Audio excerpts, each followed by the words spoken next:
As many as you people know, the Destiny 2 beta took place not too long ago. In the beta, we got to try out the Homecoming story mission, the Inverted Spire Strike, and 2 different Crucible modes. I will be going over them and giving my thoughts to either criticize or praise what we have seen so far. Let's begin.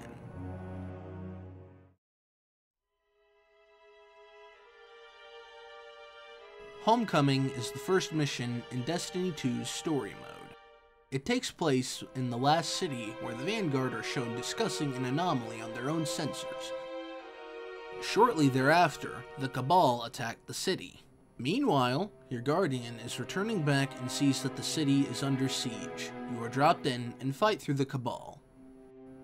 I really like where this is headed. The plot does change from the Destiny 1 cycle of, there's a new threat, you need to take care of it on another location.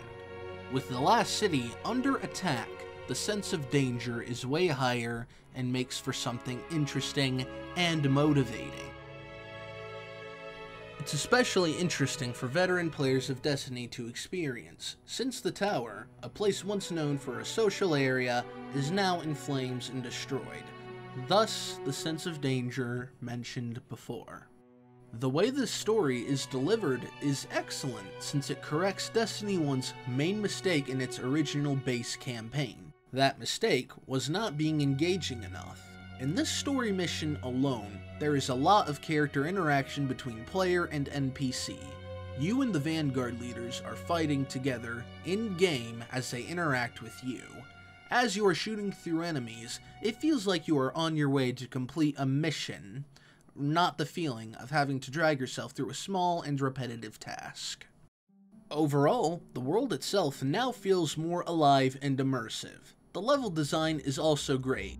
It did its part to show you how much destruction has incurred on the city. When you arrive on the Cabal ship, it also does an excellent job of making you feel like you are in the action. What I admire is the effort put into the locations of the level and how you can get involved in it. For example, there's a small platforming section where you need to destroy the core while dodging moving platforms. It really reminded me of the Lambda core puzzle from Half-Life, and it seems to have taken some small inspiration from it judging by the design. Overall, the storytelling is superb, the level design is great, and the story looks promising.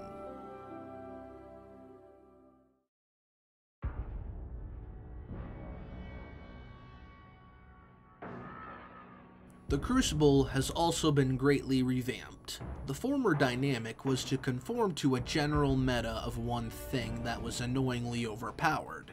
Destiny 1 had many phases of this, including but not limited to, everyone uses Suros, everyone use Mythoclast, everyone use a shotgun with the stopping power and range of a sniper rifle. The infamous, use Thorn or Last Word combined with the aforementioned sniper range shotgun, or you will not stand a ghost of a chance in anything whatsoever. And last but not least, just use special ammo. Not to mention some obnoxious grenades and a somewhat consistent and constant enough use of solo supers. Yep, you are truly #1 Fist of Havoc Titan. You are indeed the best player in all of the Destiny community. Please call me back after you've made it flawless in Trials of Osiris 100 times in a single week using your genius strategy. Moving on, the weapon system has changed drastically. Instead of a scout rifle, auto rifle, pulse rifle, and hand cannon for primary, sniper, shoddy, infusion for special, machine gun, or rockets for heavy, it's now essentially what would be considered 2 primary slots, only one of them has elemental damage, and a hybrid mix of special and heavy. These are subsequently named Kinetic, Energy, and Power. Your Kinetic slot ostensibly functions the same as your primary slot does in Destiny 1.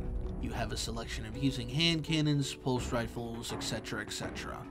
But none of them are ever elemental, hence the name Kinetic slot. Your energy slot has the same sort of weapons to choose from as the kinetic slot, but each of them are guaranteed to have elemental damage. Your power slot is the new heavy slot. As mentioned before, it's a hybrid of special and heavy as we know it in Destiny 1. Your weapon selection in the power slot is grenade launchers, rocket launchers, shotguns, sniper rifles, and fusion rifles. I haven't seen any heavy machine guns though. As opposed to a hierarchy of 3 types of ammo that gets more powerful but rarer each slot down, it's now 2 types of ammo that are common and 1 slot with rarer ammo. Special abilities such as grenades and melee have been nerfed. For example, a fusion grenade will now take out half your health as opposed to killing you on the spot. Supers now charge up slower, but are still powerful once activated, and a blow from them will kill you instantly. All of that I just explained does in fact have a very positive effect on the Crucible. Power ammo spawns pretty sparse. Picking it up only grants the player that pulled it the power ammo, and no one else on the team will get it. As much as the try-hard side of me is slightly upset, this is a good thing now that every player on each team won't always have a common means to rush each other one by one and one-shot each other with powerful weapons as opposed to team fighting with what weapons they already get in a tactical manner. Moving on to game types, Control Mode will immediately feel familiar to veteran Destiny players, along with a few upgrades and enhancements to the mode itself. That being, the point you spawn at is automatically captured for your team. Countdown, the new mode, is a new take on competitive PvP in Destiny, meaning it's a new mode revolving around balance and even competition, which is inherently favorable in esports. I will say that the way they had to achieve this was by essentially copying a game that already does this, that game being Counter-Strike Global Offensive. Now hear me out. In both games, there are 2 bomb sites. One team plants a bomb, waits for it to blow up or eliminate the other team. The other team has to defuse the bomb to win or eliminate the other team. Heck, you can even rush B in both games.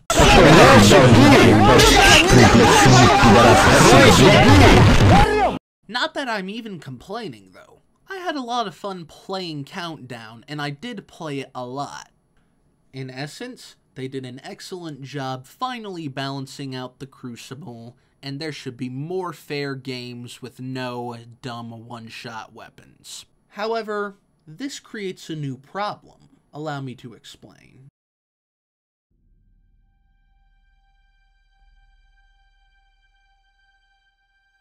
This part of the Destiny 2 beta is where the problems began to show for me. As mentioned earlier, there is only 1 type of rare ammo. For the sake of balance, power ammo does not spawn often. The problem with this is that somehow, it's even less common than heavy ammo is in Destiny 1. 90% of the time, you have no power ammo and are forced to use kinetic and energy weapons against large enemies like Minotaurs. It's even worse when you get to the boss, and you now have to fight the boss with energy and kinetic weapons, which makes it feel like a chore involving the use of a sponge. A bullet sponge. To add to that, supers and abilities charge too slow.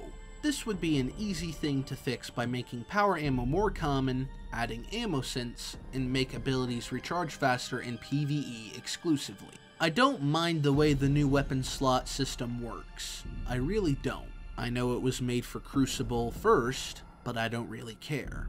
What I do care about is PvE using the more sparse PvP mechanics of ammo and abilities. In PvP, you don't want all players to have consistent access to weapons that can kill in one shot. But in PvE, where there are more large groups of enemies and strong, tanky things like Minotaurs against 3 Guardians, you need to have more things like power ammo and supers to deal with these large threats. So how's the Inverted Spire as a level? I would say it's slightly above average compared to the best Destiny 1 strikes. The level design is good and enjoyable, and similar to the Destiny 1 strike routine. It's well thought out and overall entertaining, but I cannot take any of the comm chatter seriously whatsoever. Cade got stuck stealing from the Vex. Why didn't that happen to the Red Legion? Calculating Red Legion similarities to Cade 6.0001%. Plus, you know, Cade's dumb. Cade's dumb. Don't act dumb!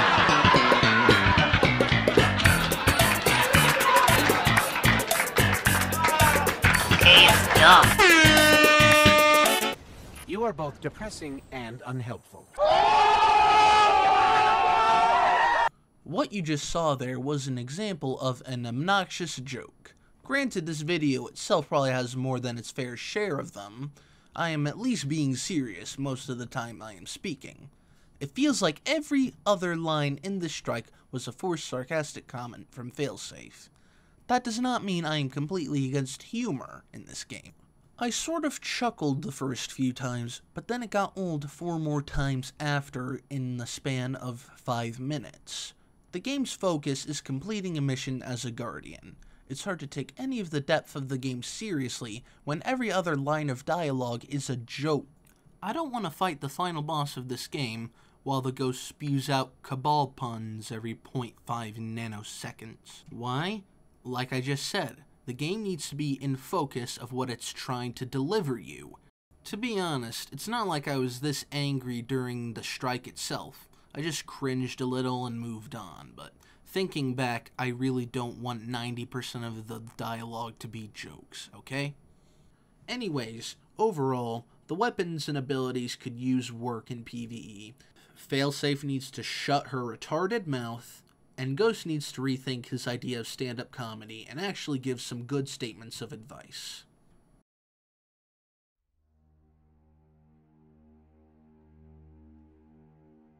Overall, Destiny 2 does show a lot of promise. I've had fun at almost every minute I have played the beta. I loved Crucible and the story mission. I was satisfied with the strike, but it's where problems showed up the most. But after some tweaking, Destiny 2 will be a great game. I am very much looking forward to it. Everything feels well thought out and functionally sound. What are your thoughts? I would be more than happy to discuss in the comments. I am Mr. Volter, signing out. Have a good one.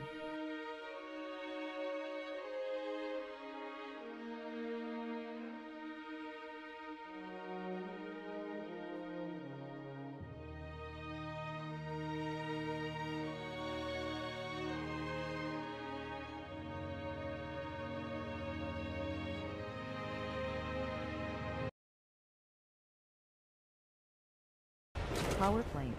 All zones belong to you. Zone B lost.